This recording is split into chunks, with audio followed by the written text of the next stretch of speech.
Hi friends, how are you? A very good morning. So today is 3 July. चलिए देखते हैं आज क्या था। एक तो पेज वन पे था क्या देखना होता है हमें क्या नहीं। जैसे दे रखा था कि हाईएस्ट एवर मर्चेंडाइज एक्सपोर्ट हुआ है करीबन करीबन $100 billion in April to June 2020-21। ठीक है। तो हमें इसमें क्या नोट डाउन करने वाली चीज़ होती है क्या नहीं। तो क्या है कि क्या प्रीवियस रिकॉर्ड रहा है क्या नहीं रहा है वो कुछ देखने की जरूरत नहीं है। थोड़ा सा आप ये देख सकते हैं कि अप्रैल टू जून में जब सेकेंड वेव थी तब भी हमारा मर्चेंडाइज एक्सपोर्ट जो है इतना हुआ है। दूसरा, इससे आपको ये आइडिया लग जाता है कि हमारा एक्चुअल में मर्चेंडाइज एक्सपोर्ट एक साल का कितना है। आप $400 बिलियन नहीं कह सकते, we have to achieve that. But अभी हमारा इतना नहीं है। हमारा 300 से 400 के बीच का इसका आपको आइडिया लग जाएगा कि है। दूसरी बात जानने की ये होती है कि इतना एक्सपोर्ट करने के बाद भी we are a net importer of ये। अगर हम गुड्स की बात करें तो विजिबल गुड्स की बात करें तो वी आर नेट इम्पोर्टर। क्योंकि आपको पता है ऑयल की वजह से तो बहुत ज़्यादा हमारा जो डिसबैलेंस होता रहता है। तो याद रखिएगा कि India still a net importer in trade. और अभी हमारा क्या है कि ट्रेड डेफिसिट कितना है कितना नहीं ये सब नोट्स बनाने की ज़रूरत नहीं है। आपको बस ये देखना होगा कि हम एक तो ट्रेड डेफिसिट में रहे हैं। अच्छा, इसमें आपको साथ में ये देखना होगा कि what is balance of payments. Current account क्या होता है बैलेंस ऑफ पेमेंट्स में, कैपिटल अकाउंट क्या होता है, इनविजिबल ट्रेड्स क्या होती हैं, रेमिटेंसेस कहाँ पे आती हैं। तो ये ज़्यादा इंपॉर्टेंट हो जाता है। तो इसके लिए आप 3 जनवरी का एनालिसिस सुनिए। आपको अगर आपको ये लगे कि कब कौन से टाइम पे आएगा वो, एक तो शुरू के 3-4 मिनट जो इंट्रोडक्शन है वो आप स्किप कर दीजिएगा। उसके बाद आपको अगर पॉज प्ले करेंगे, फॉरवर्ड करेंगे, तो आपको देख जाएगा एक चार्ट बना आएगा बैलेंस ऑफ पेमेंट्स का। उसको हमने बड़ी अच्छी तरह एक्सप्लेन किया हुआ है कि बैलेंस ऑफ पेमेंट्स का क्या मतलब है, क्या करंट अकाउंट में आता है, क्या कैपिटल अकाउंट में आता है। That is more important. उसके बाद एक पेज 3 पे था एफसीआरए के बारे में कि वो उन्होंने एक्चुअली क्या है कि एक एनजीओ ने रिटर्न नहीं फाइल की तो उस पर केस चल रहा था। तो उसमें हमें क्या देखना है कि एफसीआरए क्या है, क्या अमेंडमेंट्स हुई हैं। तो आप ये 30 जनवरी के एनालिसिस में सुनिएगा which is very important, very very important. Page 5 पे एक ये जो श्रीशैलम और नागार्जुना सागर का प्रोजेक्ट है वो पूछा जा सकता है कि ये किसके बीच में डिस्प्यूट है, ये टेंशन है। तो याद रखिएगा it is between Telangana and Andhra Pradesh. एक एडिटोरियल पे पूरा का पूरा वही आया हुआ था जैसे हमने बताया था। एक तो ग्रीन पास का आया हुआ था। ग्रीन पास हम ऑलरेडी डिस्कस कर चुके हैं, कुछ नहीं है, ट्रेवल पास है यूरोपियन यूनियन का। अभी कितनी कंट्रीज ने बैन लगाया है, कोविशील्ड अप्रूव नहीं करी है, अब 9 कंट्रीज मान गई है। इसका डेली टू डेली अपडेट देखने की जरूरत नहीं है। इवेंचुअली सभी मान जाएंगे, ठीक है, क्योंकि डब्ल्यू ने अप्रूव कर रखी है। तो इसका अभी नोट्स बनाने की जरूरत नहीं है। सिर्फ आपको यह पता होना चाहिए ग्रीन पास क्या है, वो हम ऑलरेडी परसों भी डिस्कस कर चुके हैं। उसके बाद एक एडिटोरियल पे था वही जो कल हमने डिस्कस किया था कि only 22% of schools in India had internet facilities. और कैसे 12% अमंग गवर्नमेंट स्कूल जो है उनमें लेस देन 12% हैड इंटरनेट। और 30% के कम से के पास फंक्शनल कंप्यूटर फैसिलिटीज है। तो हम सोच सकते हैं कि हमारी लर्निंग का क्या हिसाब रहेगा अगर हम जो डिजिटल एजुकेशन की बात कर रहे हैं। मैंने कल भी आपको बताया था, प्लीज़ आप कल का लेक्चर जिन्होंने नहीं सुना है वो सुन सकते हैं। उसमें मैंने बताया था कि 22 फेब, 26 मई, 19 जून इसके साथ इन डॉट्स को कनेक्ट करिएगा। इंडिविजुअली इस आंसर को, एडिटोरियल को मत देखिएगा प्लीज़। और उसके बाद ग्रीन पास की हम बात कर ही चुके हैं। एक एडिटोरियल था चाइना के ऊपर, that is not so important. एक एडिटोरियल पे था इंडिया के एनर्जी एक्सेस जो उन्होंने रूरल एरियाज को इलेक्ट्रीफाई करा है।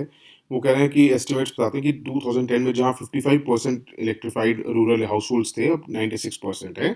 ये थोड़ा सा फैक्ट्स है, आप अपने कहीं भी फॉर्डर की तरह यूज़ कर सकते हैं। उसके बाद थोड़ा सा राजस्थान का कुछ अच्छा इनिशिएटिव दे रखा था, थोड़ा सा ही देखिएगा।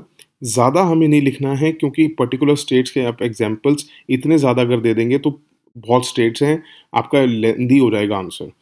कभी भी इलेक्ट्रीफाइंग और या इलेक्ट्रिसिटी के ऊपर बात होगी तो आप एक छोटा सा पॉइंट आप दे सकते हैं। जैसे हमने पहले भी राजस्थान का एक देखा था जो सोलर फार्म्स का था।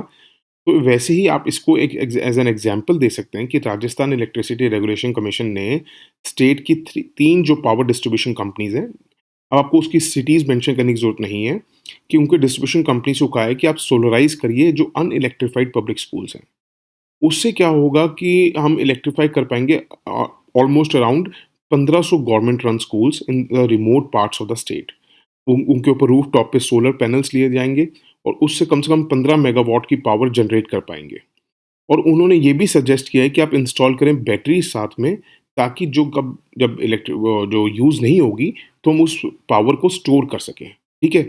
अब क्या है कि ये इनेबल तो करेगी एजुकेशन, इसके साथ साथ क्या होगा कि रूरल लाइफ को भी बड़े बेनिफिट देगी। क्योंकि गवर्नमेंट जो स्कूल्स होते हैं ना, एक वो पब्लिक स्पेस की तरह भी एक्ट करते हैं रूरल एरियाज़ में, ये याद रखिएगा। और बैटरी स्टोरेज पावर से क्या होगा कि वो चिल्ड्रन की आफ्टर स्कूल एक्टिविटीज़ में भी हेल्प करेगा।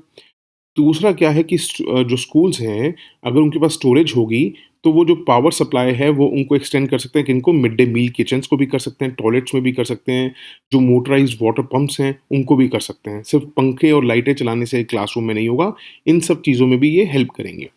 अब ये लगता है कि फंड्स कहाँ से आएँगे क्योंकि आपने देखा है कैश ट्रैप्स डिस्कॉम्स, तो कहते हैं कि आप corporate social responsibility funds use कर सकते हैं फॉर द सोलराइजिंग ड्राइव।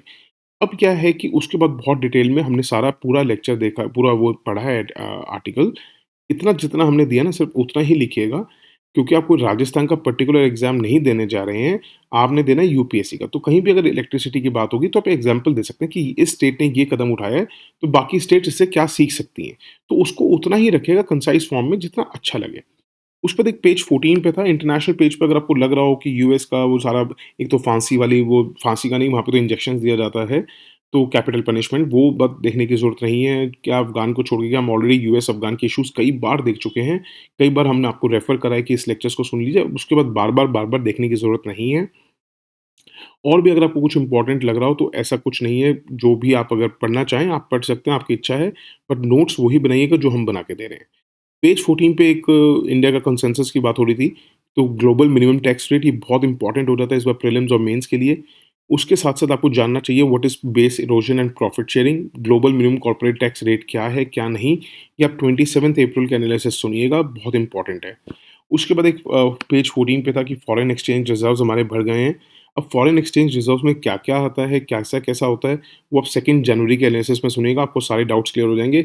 और मैं फिर बता रहा हूँ, अगर आपको लगता है कि आप ये लेक्चर सुनने से अच्छा मैं खुद ही सर्च करके नेट पे कर लूँ, तो आपको उसमें एटलीस्ट आधा घंटा लगेगा।